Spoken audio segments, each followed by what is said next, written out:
بسم اللہ الرحمن الرحیم الحمد للہ رب العالمین والصلاة والسلام علی سید المرسلین وعلی آلہ واصحابہ اجمعین برحمتک یا ارحم الراحمین۔ قال اللہ تعالی فی القرآن الکریم اعوذ باللہ من الشیطان الرجیم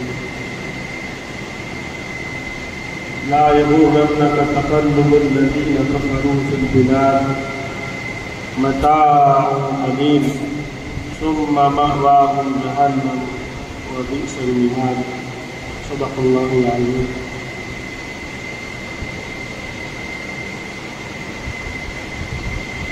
بہت مرتبہ ہم یہ سمجھتے ہیں کہ جو ہم دینی تعلیم حاصل کر رہے ہیں، قرآن کی تعلیم حاصل کر رہے ہیں، حفظ کر رہے ہیں اور عالم دین بن رہے ہیں، تو پتہ نہیں ہمارا کیا ہوگا۔ اور بہت سے دنیا دار اس طرح کی باتیں ذہن میں ڈالتے ہیں کہ تمہارا آخر ہوگا کیا، نہ آپ کو سائنس آتی، نہ آپ کو انگلش آتی، اور نہ آپ کو دنیاوی علوم آتے۔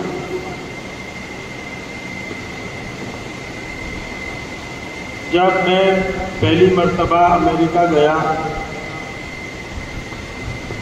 تو 1 نہیں 2 نہیں 4 نہیں 5 نہیں 10-15 جگہ موجود تھیں کام کرنے کے لیے۔ نہ مجھ سے انگلش آتی تھی، نہ میں سائنس جانتا تھا، اور نہ میں دنیاوی علوم جانتا تھا۔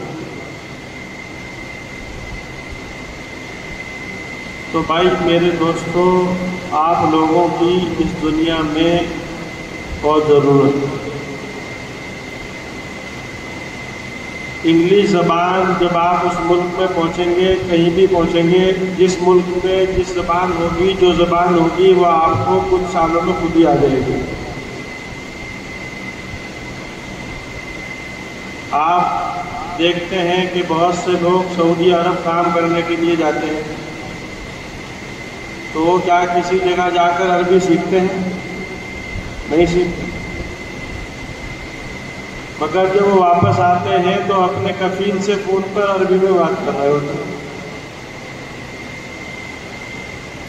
تو اصل ضرورت ہے، یقین جانیے کہ آپ کے پاس علم دین ہونا چاہیے۔ دنیا میں جہاں بھی لوگ مسلمان موجود ہیں، وہ اچھی ڈگریاں لے کر آئے ہیں، مگر ان سے بہت سے لوگوں سے قرآن بھی صحیح سے پڑھنا نہیں آتا۔ تو اب ضرورت کس کی ہے؟ آپ کی، جو ان کو قرآن سکھائے۔ ضرورت کس کی ہے؟ جو ان کو مسائل بتائے۔ ضرورت کس کی ہے؟ جو ان کو دین کی باتیں بتائے۔ اور جو چیزیں آپ ان کو بہترین طریقے سے بتا سکتے ہیں، وہ علم آپ لوگ یہاں حاصل کریں۔ تو یہ کوئی چھوٹی بات نہیں ہے، یہ بہت بڑی بات ہے۔ ہاں، یہ اور بھی اچھی بات ہوگی کہ آپ علم دین حاصل کرنے کے بعد انگلش کا علم حاصل کریں،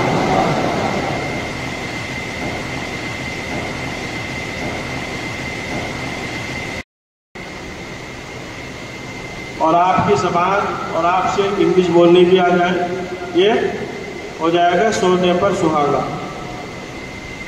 اور بھی اچھی بات ہے، جتنے بھی علوم اور فنون حاصل کر دیے جائیں، بہت اچھی بات ہے، اور اچھے طریقے سے آپ کام کو کر سکتے ہیں۔ جو آدمی آپ کی زبان نہیں سمجھتا، آپ اس کو سمجھا سکتے ہیں۔ تو کبھی بھی اس طرح کا خیال دلوں میں نہیں آنا چاہیے کہ ہم جو کچھ علم دین حاصل کر رہے ہیں اس کی کوئی ویلیو کم ہے، ایسی بات نہیں۔ رسول اللہ صلی اللہ علیہ وسلم نے فرما دیا خیرکم من تعلم القرآن وعلمہ،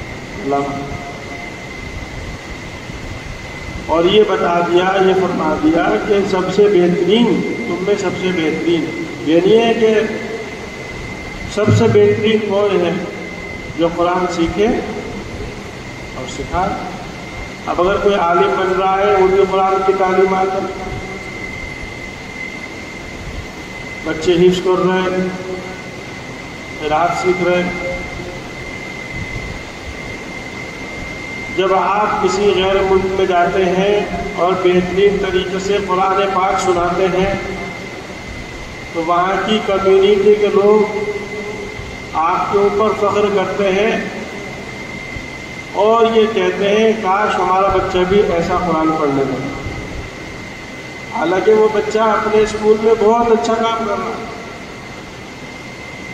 مگر جب کوئی قرآن پڑھتا ہے تو ماں باپ کیا سوچتے ہیں، ان کے دل میں یہ بات آتی ہے کاش میرا بچہ بھی ایسا قرآن کریم پڑھنے لگے۔ تو سب سے بہترین بات یہ ہوگی کہ آپ بہت اچھا قرآن کریم پڑھتے ہیں۔ اسی طریقے سے جب آپ دین کی اور علمی باتیں وہاں لوگوں کو بتاتے ہیں، میں تو چونکہ وہاں رہتا ہوں اس لیے وہاں کی بات بتا رہا ہوں، جب آپ ان کو دین کی باتیں بتاتے ہیں آپ سے بہت زیادہ وہ امپریس ہوتے ہیں، ان کے دل میں آپ کی ویلیو اور قدر بنتی ہے، آپ کے پاس آتے ہیں بتائیے ہم کیا خدمت کر سکتے ہیں۔ تو کیا کہا رسول اللہ صلی اللہ علیہ وسلم نے، یہ فرما دیا کہ تم سب سے بہترین ہو، جو قرآن کو سیکھتا سکھاتا ہے وہ سب سے بہترین ہے۔ اب بہترین اس دنیا میں ہمیں اس کا ایگزامپل بھی اور اس کو ایک مثال بھی مل رہی ہے کہ وہ آدمی جب آپ کا قرآن سن رہا ہے تو یہ کہہ رہا ہے کاش میرا بچہ بھی ایسا ہو جائے، تو اس کا مطلب یہ ہوا کہ اس کی نظر میں تو آپ بہترین ہوں گے۔ تو یہ کوئی ہلکی پھلکی چیز نہیں ہے۔ کسی کو یہ پتہ نہیں ہوتا کہ وہ عالم بننے کے بعد دنیا کے کس خطے میں جا کے خدمت کرے گا اور کس طرح کے اسباب بن جائیں گے اور وہ یہاں سے چلا جائے گا۔ بہت سارے علماء یہاں پہ کام کر رہے ہیں، کوئی کہیں کے ہیں، کوئی 30 سال سے، کوئی 32 سال سے پیدا کہاں ہوئے، تعلیم کہاں سے کی خدمت یہاں کر رہے ہیں، انہیں تھوڑے معلوم تھا ہم یہاں خدمت۔ تو اسی طرح سے دوسرے ممالک ہیں، یورپ ہے، امریکہ ہے، آسٹریلیا ہے، بہت سارے ممالک ہیں، بہت ساری مساجد میں ضرورت ہے، اور خاص طور پر ایسے لوگوں کی جنہوں نے صحیح جگہ سے صحیح عقیدے کے ساتھ صحیح علماء سے علم دین کو سیکھا ہو، کیونکہ اتنا کنفیوژن ہو گیا ہے اور انٹرنیٹ پر کہ جب انسان یہ سرچ کرتا ہے کہ اسلام کیا ہے اور مسلمان کیا ہے تو اس کو بہت ساری چیزیں ملتی ہیں، آدمی کنفیوز ہو جاتا ہے۔ اسی طریقے کے کچھ ماڈرن علماء بھی ہو گئے ہیں تو وہ بھی کنفیوز کرتے ہیں۔ کنفیوز کو کیا کہیں گے؟ کنفیوز کو کیا کہیں گے؟ آپ تو کنفیوز ہو جاتے ہیں انسان۔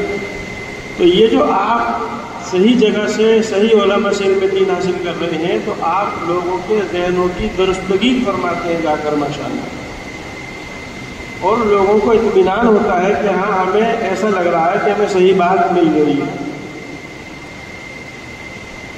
افراط و تفرید سے خالی، اس سے پاک اور صاف چیز ان کو مل رہی ہے، ان کا دل مطمئن ہوتا ہے، آپ کے پاس آتے ہیں اور آپ سے کچھ نہ کچھ حاصل کرنے کی کوشش کرتے ہیں۔ تو دنیا میں بہت ساری چیزیں کہ جی انجینئر ہیں اور ڈاکٹر ہیں، تو ان کی چیزیں ہمیں دھوکے میں نہ ڈال دیں اور دھوکے میں نہ آ جائیں۔ آپ بس جس کام میں لگے ہوئے ہو یہ بہترین کام ہے، اس میں لگے رہیں۔ اللہ سبحانہ و تعالیٰ آپ کو آپ کے انتظامات فرما دیں۔ صحابہ کرام رضی اللہ تعالیٰ رضوان اللہ تعالیٰ علیہم اجمعین کہاں کہاں پہنچ گئے دنیا میں، اور پھر یورپ کے 3 حصوں پہ حکومت ہوئی، علم دین پھیلا۔ اسی طریقے سے دوستو اپنے اس علم کو کبھی بھی ہلکا مت سمجھنا، بہت ہی مستعدی کے ساتھ، محنت کے ساتھ اور محبت کے ساتھ، اہمیت کے ساتھ اس علم دین کو حاصل کرنے میں لگے رہیں انشاءاللہ، اور یہ آپ کو یہی کامیابی کی کنجی ہے، اور یہی کامیابی تک آپ کو یہ چیز پہنچائے گی انشاءاللہ۔ جہاں بھی خدمت کریں گے، جس جگہ کی خدمت کریں گے، اللہ سبحانہ و تعالیٰ آپ کی خدمات کو قبول فرمائیں گے۔ حضرت والا جب امریکہ تشریف لائے ہمیں بہت خوشی ہوئی۔ وقت کم تھا، حضرت سے ہم استفادہ اور وہاں کے لوگ نہیں کر سکے۔ ان سے درخواست کی گئی کہ پلیز آپ پھر سے تشریف لائیں۔ جب یہ لوگ وہاں آتے ہیں، وہاں کے لوگ بہت خوش ہوتے ہیں، اور دیندار لوگوں میں ایک یعنی کہ کیا کہوں میں آپ سے، وہ چاہتے ہیں کہ ہم ان کے کیا ان کو کھلا دیں، کس طرح کھلا دیں، کیسے ان کی خدمت کر دیں، ان کے اندر یہ جذبہ ہوتا ہے۔ تو حضرت سے پھر ہم تو گزارش کرتے ہیں کہ پھر سے تشریف لائیں، اور آپ لوگوں سے گزارش ہے کہ آپ انشاءاللہ اسی طرح اپنے کام میں لگے رہیں۔ اللہ تعالیٰ آپ کے اس یہاں رہنے کو اور پڑھنے کو قبول فرمائیں۔ یہ جو آپ کے ماں باپ نے آپ کے بارے میں فیصلہ کیا کہ آپ علم دین حاصل کریں، ان کا یہ فیصلہ بہترین فیصلہ ہے۔ بعض دفعہ ہم سوچتے ہیں کہ ہمارے ماں باپ نے ہمیں مدرسے میں کیوں رکھا ہے، اسکول میں کیوں نہیں رکھا۔ اللہ نے چاہا تھا کہ آپ کے والدین کے دل میں، دماغوں میں یہ بات ڈالی کہ آپ کو مدرسے میں چھوڑ دیں، کیونکہ آپ سے اللہ نے کام لینا ہے۔ تو یہ ماں باپ کا بھی بہت بڑا احسان ہے کہ انہوں نے آپ کو مدرسے میں رکھا، بہت بڑا احسان ہے، اور اس کا فائدہ آپ کو ابھی نہیں، بعد میں معلوم ہوگا، بعد میں معلوم ہوگا اس کا فائدہ۔ ہر چیز کا فائدہ فوراً نہیں معلوم ہوتا، بعد میں معلوم ہوگا۔ اللہ تعالیٰ قبول فرمائے آپ کے یہاں آنے کو، آپ کے ماں باپ کے اس حوصلے کو اور ان کے جذبے کو قبول فرمائے، اور آپ کے یہاں پڑھنے پڑھانے کو قبول فرمائے۔ تمام اساتذہ محنت کر رہے ہیں، بڑی خوشی ہوئی۔ اللہ تعالیٰ ان کی محنتوں کو قبول فرمائے، حضرت کا سایہ قادر قائم رکھیں، ان کو صحت کے ساتھ عمر میں برکت عطا فرمائے۔ اللہ سبحانہ و تعالیٰ ہم سب کی، آپ سب کی حفاظت ہر طرح سے حفاظت فرمائے۔ صلی اللہ تعالیٰ علی خیر خلقہ محمد وعلی آلہ وصحبہ اجمعین۔